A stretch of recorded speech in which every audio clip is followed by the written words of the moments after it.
Petit rappel, lors de la construction en 2019 de l'entrepôt logistique InVivo par la société PRD, près de 4 hectares de zones humides ont été détruites. À l'automne 2021, des travaux de compensation ont été réalisés. Il s'agissait notamment d'améliorer la fonctionnalité écologique d'une parcelle située juste à côté. Alors, pour citer le président Macron, je ne dirais pas que c'est un échec, mais ça n'a pas marché. L'état écologique de la parcelle était plus dégradé après les travaux qu'avant les travaux. Alors, les services de l'État, en l'occurrence la DDT, ont imposé des actions correctives qui ont été entreprises en 2024, donc l'année dernière, l'année dont on parle.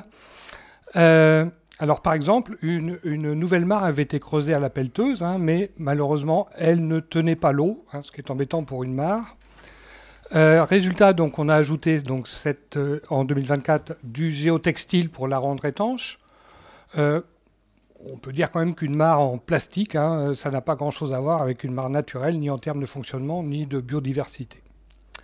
Alors, quand on regarde le crack de cette zone d'activité, on voit qu'Alter a dépensé 1,1 million d'euros pour ces compensations et pour leur correction. Or, c'est légalement aux propriétaires de la parcelle d'assurer la responsabilité de ces mesures de compensation et de leur suivi. D'où ma question simple, est-il prévu qu'Alter récupère tout ou partie de ce million d'euros dépensés?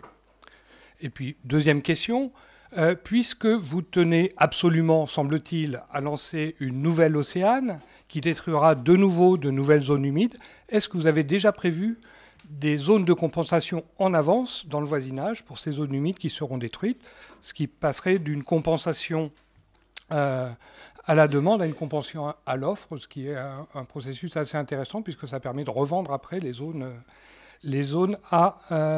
aux aménageurs.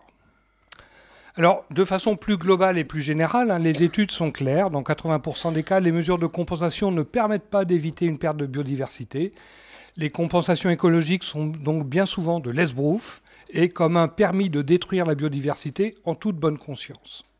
De plus, bien souvent, le suivi dans le temps est insuffisant, faute de personnel dédié, et ce n'est pas les mesures qu'on entend de ci, de là sur la réduction des effectifs dans la biodiversité qui vont améliorer le problème.